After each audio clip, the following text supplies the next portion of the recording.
Hello everyone, Namaste, Linda Gedbois, and I wanted to discuss the idea of personal transformation.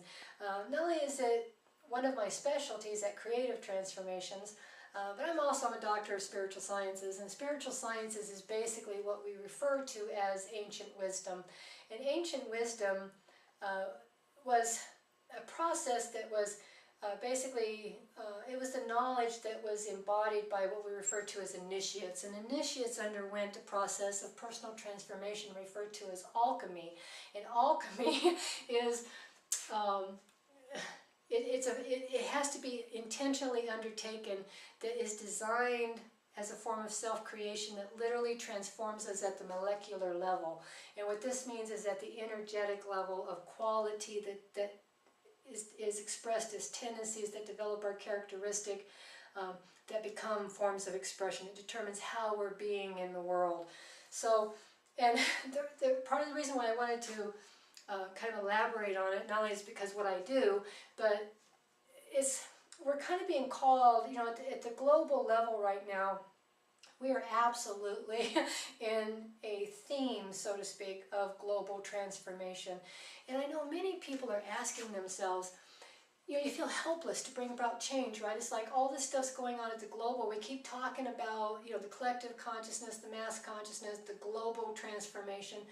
And to a certain extent, it's a little bit overwhelming, right? Because a lot of people don't really know what does that mean, or how do I, as just a little individual, one little person, how do I help bring about change at the global level, right? So one of the ways that we can understand how we can behave, how we can participate, is by understanding the model, the basic concept of what we call the macro and the micro. And how one of the beautiful mysteries of the human body is that human beings we are designed as a perfect metaphor, a perfect symbolic representation of the universe.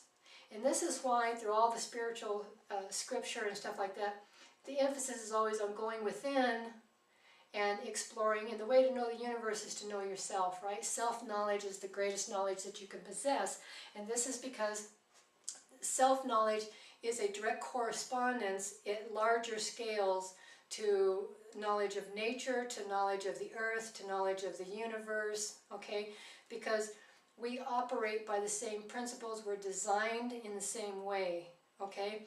So one of the ways to understand what we can do in our personal lives to participate in the global transformation is to undertake the process of personal transformation, because they're direct metaphors.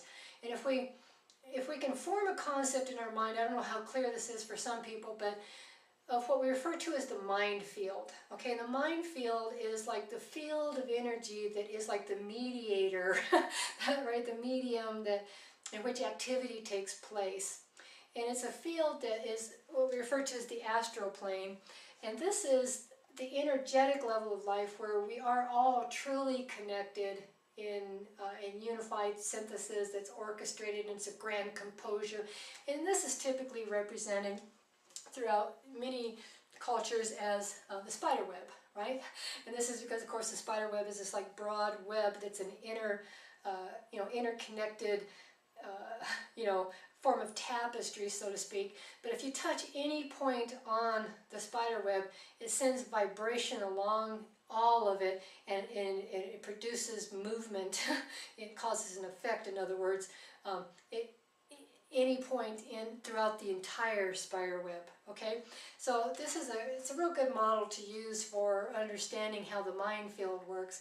So in order for us to actually produce an effect in the mind field, we have to become the vibratory frequency of the effect we want to produce, right? The change we want to become, the change we want to produce into the world.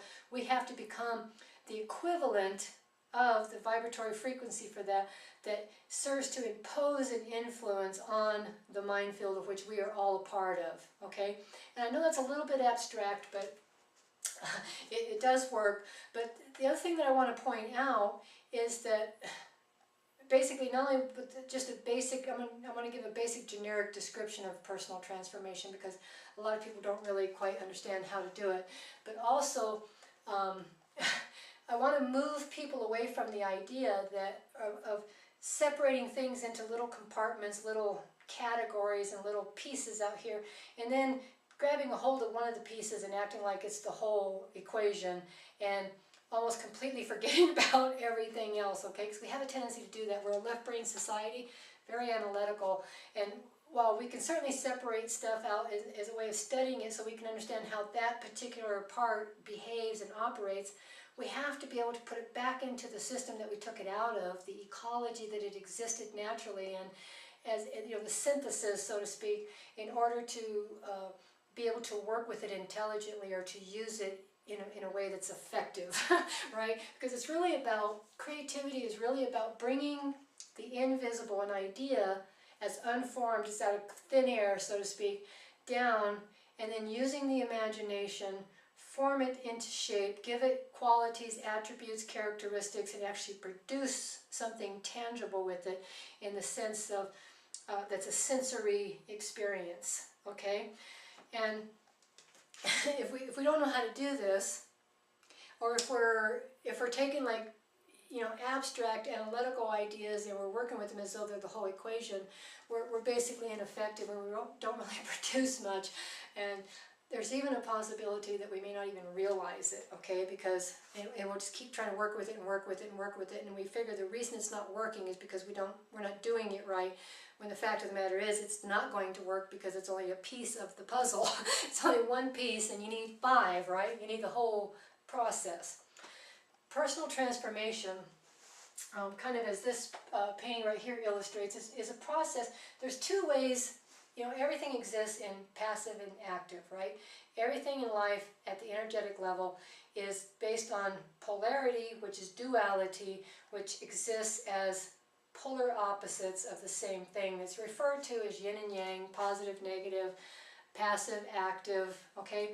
So there's 2 basic ways that we develop, okay? Personal transformation is a form of development. It's how we develop, whether it's at the passive level or at the active level.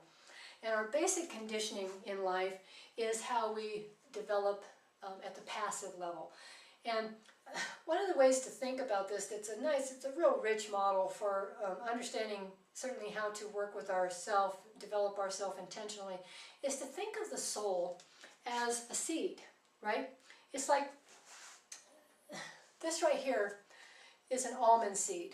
An almond seed has what we could call the potential to become an almond tree. And the destiny of the almond seed is to become an almond tree, right?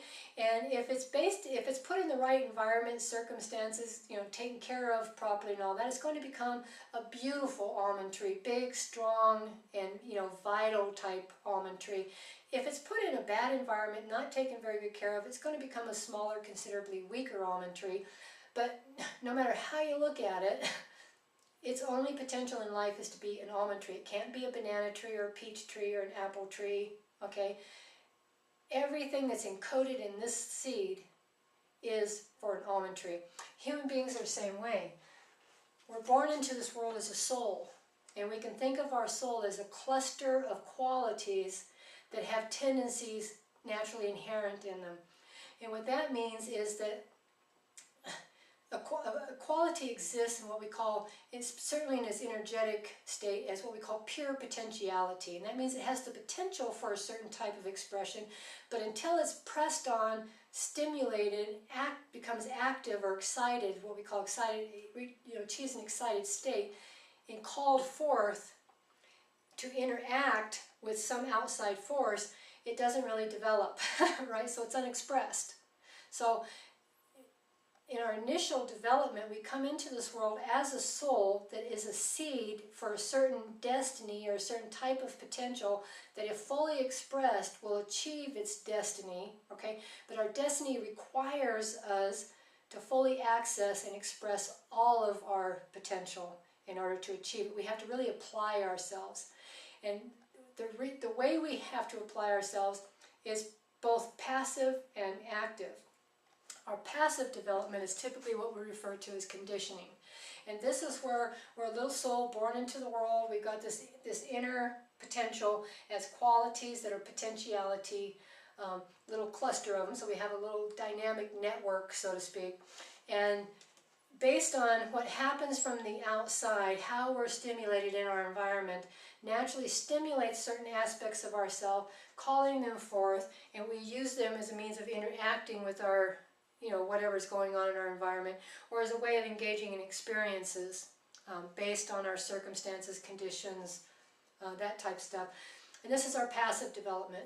This is primarily a subconscious function, and the subconscious is a receptive. It's the receptive mind, so it's programmable, right? The subconscious is the part of our mind that is in charge of our body, first of all. So it is, we can think of our subconscious mind as our body, and how we behave in life forms a habitualness, right? We achieve a habitual state based on how we've been provoked or how we've been stimulated, and how we've, dynamically expressed ourselves in response to our stimulus.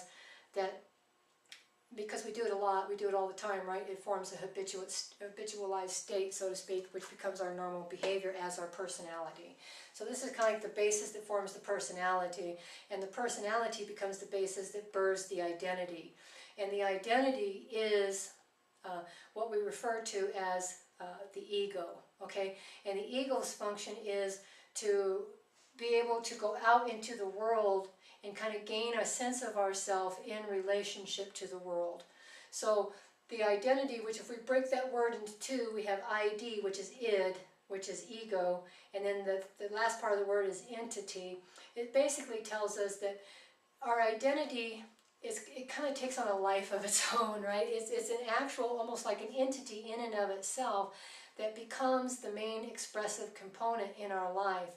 So once our personality is developed from the passive mode of transformation, our identity is then birthed from the active mode, which is when we go out into the world, and based on our possessions and what roles we play and what station we have in life, that type of stuff, further develops us by we have certain types of experiences, we perceive ourselves in certain types of ways, and then we identify with our own experiences. And this develops our sense of self as a certain type of person, okay? And then when we hit somewhere around, mid-20s to maybe possibly up to the early 30s, we have fully developed passively up to that point. And this is the point where in many traditions it's referred to as the awakening, or the second birth, or born again, those type ideas. And this is when we have to consciously take over our own development, and we have to decide how we're going to develop, and we have to act in ways that intentionally serve to develop us. So this is now the active form of transformation that's done intentionally. And in order for us to really engage in this process in an intentional manner, we have to understand how we develop as a natural, as a basic rule of thumb. So when we realize, first of all, in order to develop intentionally takes a great deal of self-knowledge. So we have to be able to kind of go within, explore ourselves, explore our talents, our traits, our gifts, what we're good at, what we're attracted to, what kind of subjects we've always been very interested in, what we have a natural curiosity around. We look at all these types of stuff, people that we've modeled or mentored or admired, and we develop this real good feeling, so to speak, idea of who we are as a soul. And then we create what we refer to as an ideal. And an ideal is a self-designed model of yourself, right? When an artist creates, you got to have a vision, right? And that vision becomes the template or the blueprint that you use as you're creating, in order to kind of like imitate it, or you look at it, then then you paint. You look at it, then you paint. You look at it, and so this is the creative process. So we create an ideal of ourselves as not only our highest potential, but the most positive expression of that potential. Because you see, potential as qualities like anything else in life, is dual, and it has a positive and a negative expression, okay? And there's an excellent possibility that we have certain potential that, because of how it was, like begets like, right? How it was stimulated in us, brought out the negative expression of that potential that also has a positive expression, but that was never stimulated in us, so we got used to expressing this potential in its negative way, okay? So it's not just latent potential, but it's almost like the DNA strand, right? Where you're you know, what is what we call turned on, right? Little threshold thing that turns something on, determines what is active and what expresses, so to speak, but its opposite is still sitting there. It just, we have to turn the switch on that switches it from this expression to this, and then this one will go dormant, and this one right here will become active. And this is kind of like the basis of what metamorphosis is based on. It's a rewiring of our system that literally transforms us at the physical level through chemistry that's produced by our endocrine system. But I won't go into that, that's a little too complicated. But so we have to decide who we are, sense it, right? Create a model of ourselves as an ideal, and this is an ideal is a model that requires us to stretch to achieve it. We have to grow ourselves into this model.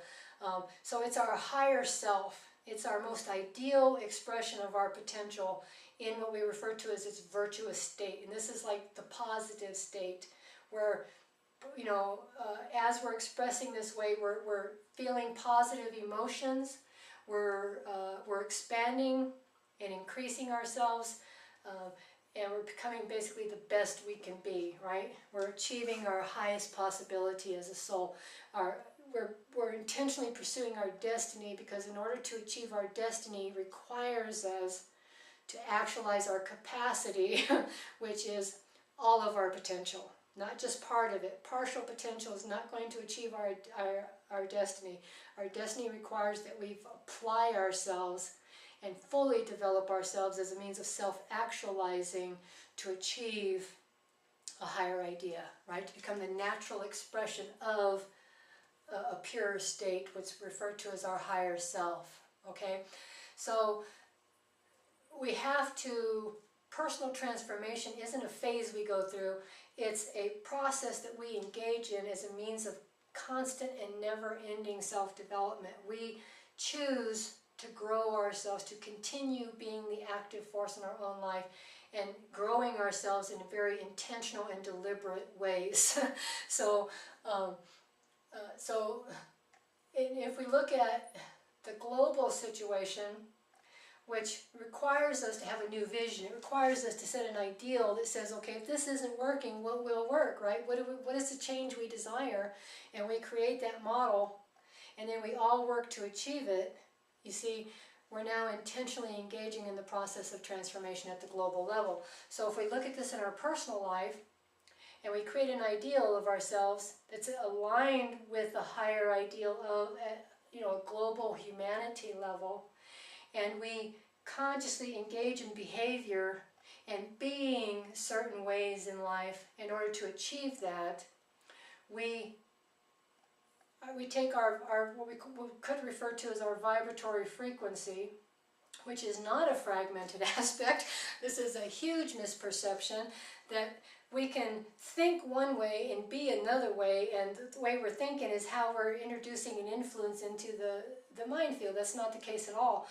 Our vibratory frequency is based on our model of the world, which is a cumulative effect, or our whole being, and how our whole being is expressing, as a general rule of thumb, creates our primary predominant vibratory frequency. That vibratory frequency is what influences collective unconsciousness, okay? We have to get away from the idea of fragmenting, okay? I see this all the time. People, they talk in terms of unity and oneness and synthesis, and they'll turn right around in the next minute and talk about how just thought processes alone is enough to introduce an influence. They're working out of a fragmented model, and they don't even realize that's what they're doing, okay? In order to affect the unified field, we have to affect it from a unified state. So it's our whole being and who we're being as a congruent, consistent model that forms our vibratory frequency, which is what imposes a direct influence on the mind field, which is in a unified state. So I just wanted to say that, okay?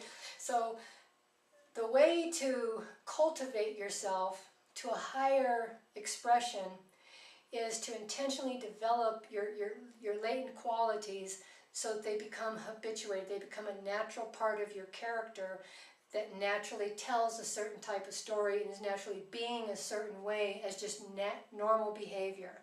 Okay, it's not a special event anymore. This is just a natural way that you are in the world.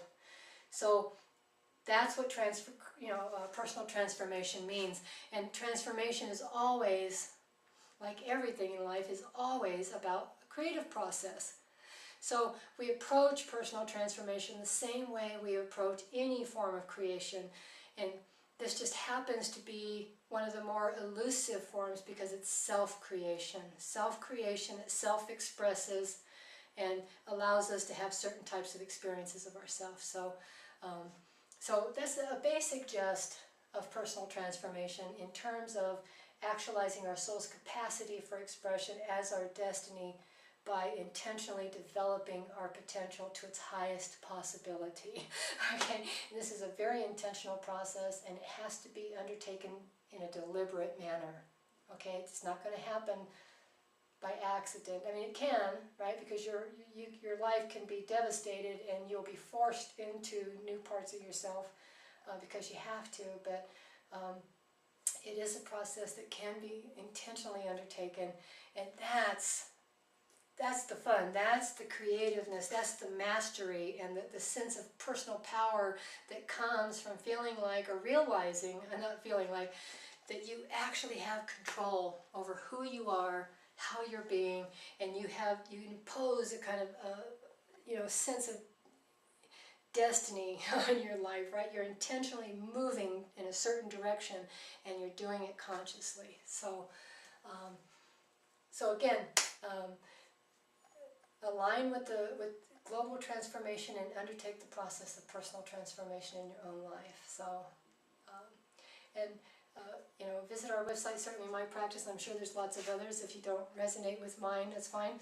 But my practice, I provide education, tools, and the mentoring, so to speak, to help you intentionally engage in these type of processes so that you can master them. It's all about mastery, right? So check out my website, and if I could help you, just let me know.